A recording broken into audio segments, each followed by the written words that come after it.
नमस्कार साथियों, मैं शिखा पाल आप सभी से एक बात पर चर्चा करना चाह रही थी कि अभी हम लोगों ने शाम में एक वीडियो डाला था जिसमें हम लोगों ने रिट के बारे में आपसे डिस्कशन किया था। उस लाइव के बाद से बहुत सारी लोगों में भ्रांतियां उत्पन्न हो गई कि हम सभी साथी जो गढ़ हैं, जितने भी हमारे लीगल टीम के लोग हैं, वो 6800 सीटों को फंसाने की बात कर रहे हैं। हमारा कतई ऐसा कोई इंटेंशन नहीं है कि हमें उन सीटों को फंसाना है, और आप लोग को सूचित करना चाहते हैं कि जो 6800 सीटें हैं उस पर सबसे पहले ओबीसी और एससी वर्ग ने उस पर रोक लगा रखी है, उन्होंने सबसे पहले केस दायर किया था। हमारा यहाँ पे इंटेंशन ऐसा बिल्कुल भी नहीं है। और आप सबको बताना चाहते हैं कि हमारे बहुत सारे ऐसे साथी भाई बहन हैं जो हमारे 22,000 के धरने में शामिल थे, जिनका 6800 में चयन हुआ है।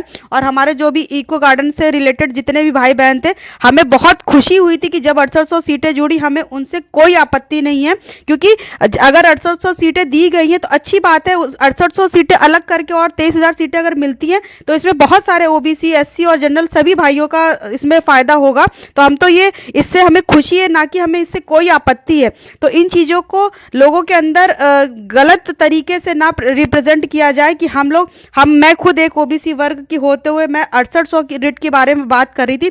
यहाँ पर केवल हमारा मुद्दा ये है कि 6800 और 1,37,000 पे हम लोग इस रिट इसलिए दायर कर रहे थे कि जो भी सीटें हैं आरक्षित वर्ग की, उनको जैसे सरकार द्वारा दिया गया है उसी तरीके से हमारी 22,000 सीटों को भी जोड़ दिया जाए। हमारा केवल यहाँ पर एक मुद्दा है, और आप सबको ये बताना चाहती हूँ कि इस समय केवल हम लोग एक विधिक प्रक्रिया करने के लिए इन चीज़ों को, सीटों को जुड़वाने की बात कर रहे हैं। इसके अलावा जबकि हमारा ज़मीनी स्तर से जो आंदोलन 11 मार्च से स्टार्ट होने जा रहा है, वो पूर्ण समायोजन की उसमें बात करी जा रही है। तो हमें किसी भी तरीके से कोई आपत्ति नहीं है। जो सरकार ने 6800 सीटें दी हैं, तो हमारे ओबीसी, एससी भाई बहन बिल्कुल अपने दिमाग में ये भ्रांति उत्पन्न ना करें कि हमें इन चीज़ों से कोई भी दिक्कत है। बस हम भी अपना अधिकार मांग रहे हैं, क्योंकि हमारा भी 7 महीने धरना चला, हमने भी पूर्ण आप ही की तरह संघर्ष किया है। तो हमारे भाई बहन जितने भी ओबीसी, एससी वर्ग से जुड़े हुए हैं, इन चीज़ों को समझने की कोशिश करें कि मैं खुद एक ओबीसी वर्ग से बिलोंग करती हूँ, तो हमारे वो भी सभी साथी भाई बहन हैं। यहाँ पर भी कितने साथी भाई बहन हैं जिन्होंने हमारा हमेशा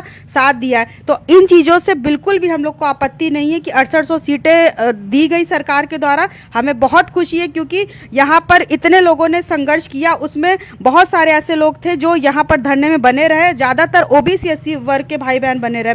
तो मैं अपेक्षा करती हूँ इस तरीके से प्लीज़ अपने दिमाग में कहीं भी ये इंटेंशन मत लाइएगा कि हमारा कहीं से भी ये मोटो है कि हम 6800 सीटों को फंसाना चाहते हैं। हमारा बस सरकार से मांग ये है, हमारी विधिक प्रक्रिया इसलिए की जा रही है कि हम बस इतना चाहते हैं कि हमारी जैसे 6800 सीटें दी गई हैं, उसी तरीके से हमारी 1,37,000 पूरी वैकेंसी को पूरा किया जाए। हमारे 22 से 23,000 सीटें हमें भी डिस्ट्रीब्यूट करी जाए, और इसके अलावा हमारा कोई इंटेंशन नहीं है। तो मैं सभी साथी भाई बहनों से क्षमा मांगना चाहती हूँ अगर वो किसी भी तरीके से मेरी इस बात से आहत हुए। वैसे भी फेसबुक लाइव में मैं आई थी, तो उस वीडियो को डिलीट कर दिया गया है, क्योंकि कहीं से लोगों में बहुत सारी भ्रांतियां उत्पन्न हो रही थी, वो मुझे मिसअंडरस्टैंड कर रहे थे। तो मैं कभी कतई नहीं चाहती हूँ कि मेरे भाई बहन मुझे इस तरीके से मिसअंडरस्टैंड करें। ना ही मेरा ऐसा कोई उद्देश्य था, और ना ही मेरे किसी भाई बहन का ऐसा उद्देश्य था। हम सब जो रिट डाल रहे हैं, जो आपको बताया गया था रिट पढ़ रही है, वो केवल इसी उद्देश्य से डाली जा रही थी कि केवल सरकार जो है हर तरफ से घिर जाए और कहीं ना कहीं वो पूर्ण समायोजन करने के मुद्दे पर आ जाए। बस हमारा केवल यही उद्देश्य है कि जब 1,37,000 पे रिट पड़ती है, 6800 पे रिट पड़ती है, तो सरकार को ये समझना चाहिए कि हर तरफ से बच्चों में आक्रोश है, वो कहीं ना कहीं हर तरफ से पीड़ित है, तो उनका दिमाग पूर्ण समायोजन की तरफ जाए। हम केवल इतना हमारा इंटेंशन है, और हम इसी की तरफ अपना ध्यान आकर्षित करवाना चाहते हैं। और जहाँ तक कुछ लोग लिखते हैं कि हाँ चंदा चोरी स्टार्ट हो गई है, तो आपसे बताना चाहती हूँ कि यहाँ पर हम किसी को फोर्स नहीं कर रहे हैं कि वो रिट दायर करे, जिसकी अपनी इच्छा हो। यहाँ पर किसी तरीके से यहाँ पर फोर्सफुली नहीं कहा जा रहा है, और ना ही रिट डालने का हमारा किसी तरीके से मकसद है। आज तक आप बता दीजिए क्या हम लोगों ने किसी भी तरीके से याची बनवाया है, किसी भी तरीके से? मगर अब हमारे पास